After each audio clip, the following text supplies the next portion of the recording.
Hi everyone, Leah here from EurekaCrystalBeads.com with another fun beading video for you. Before I get started, take a quick look at our channel, and if you like what you see, hit that subscribe button and notification bell, and you'll always know when we're posting new content. Today's earring is going to show you a couple of neat tips and tricks for making a jointed earring. So it's a great way to get some movement in an earring and some dimension, and it's going to be different than just a simple stacked earring. So first, let's go over what I have here, the beads I'm going to be using.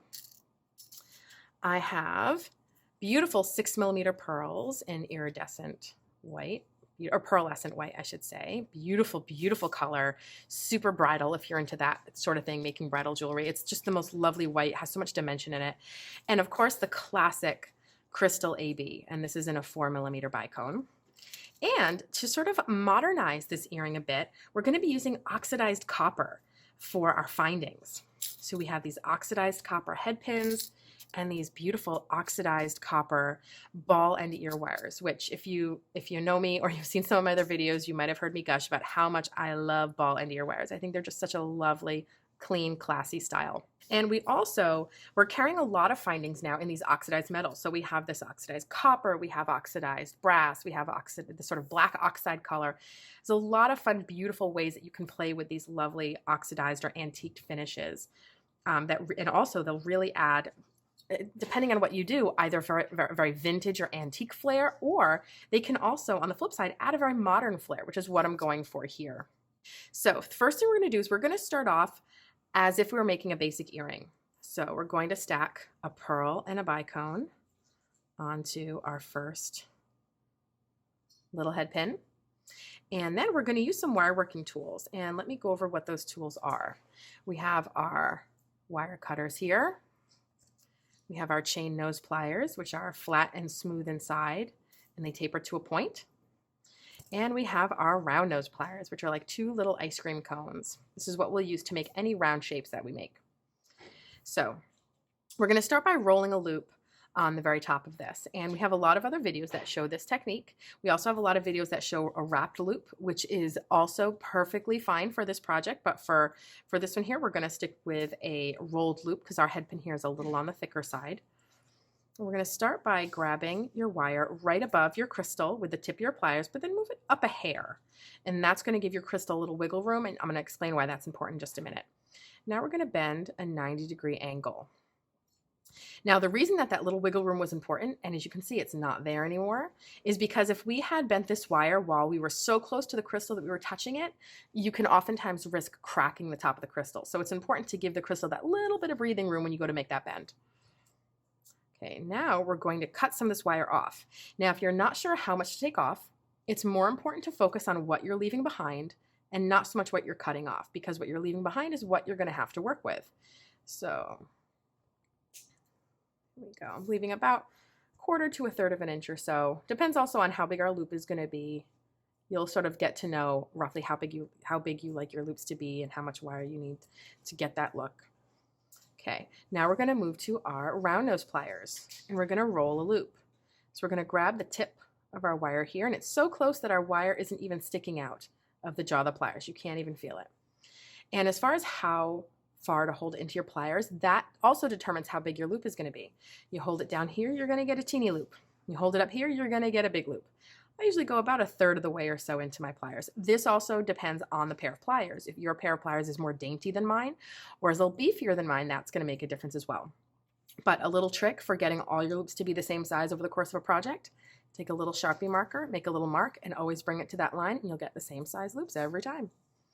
So now what we're going to do is roll a simple loop. And I just let the wire get wrapped around the jaw of the pliers. I just guide it down into place. We get a little loop there.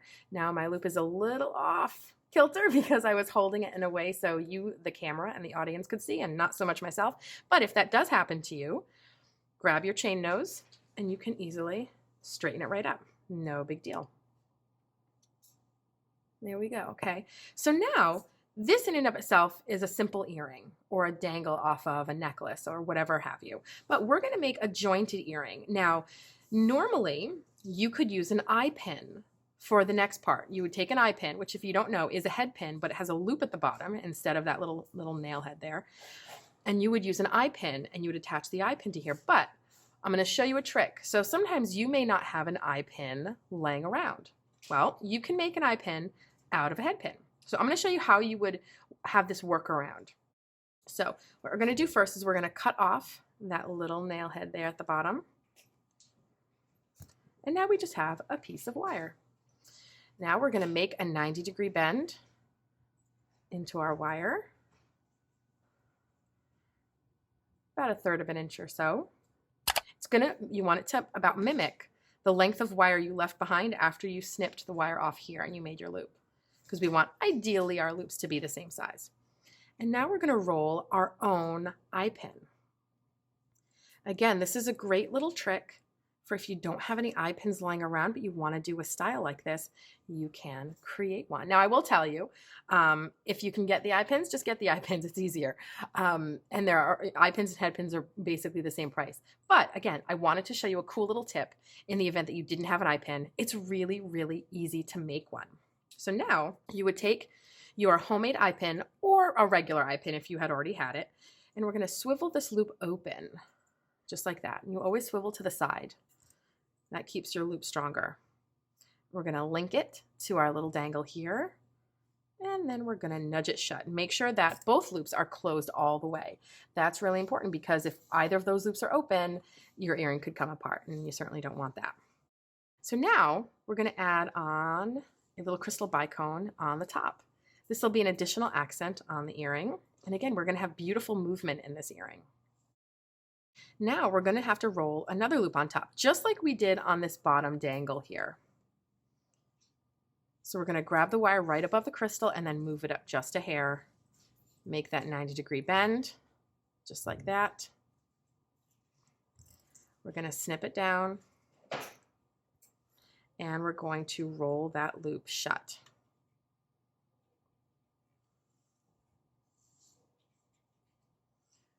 Really watch your loop as you close it, and that's what's really going to help you to guide it shut, and you'll know when it's finished. We have our little loop here. We have our fun little jointed earring. Now, another little tip, when you're making things that are jointed together like this, so they have all these little rolled loops and they're all attached, and you can keep going, and you could make a whole beautiful necklace or bracelet or even a really long earring, you want to make sure that one loop is going one way and the other loop is going the other way. So on this link that we just created here, you'll notice that when I hold it up like this, I can look through this loop, but I can't look through this loop. That's good. That's what you want. When you're going to link a whole bunch of things together like this, having those loops going in opposite directions helps your piece to maintain a nice little flow, and it helps them to not sort of kink up. So that's something that's an extra little detail that you might want to pay attention to. Okay, so now we go to our ear wire. We're going to nudge that loop open to the side, stick our dangle on there, and nudge it back shut. We have a really fun jointed earring that has a lot of beautiful movement to it. Again, you could have gone longer. You could have done an additional link, and you could have done another link with another bicone here, and you would have had even more length. We're keeping this one a little bit simple, but you get the idea. So now let's whip through this other one. We're going to get our first dangle going. Get our pearl, get our bicone, grab the wire right above that crystal, move it up a hair, make your bend, trim off your wire, and roll that loop.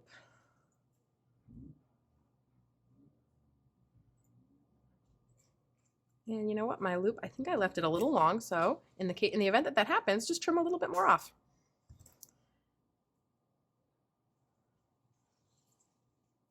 There we go. So we have our little loop there. Now we're going to create our new eye pin.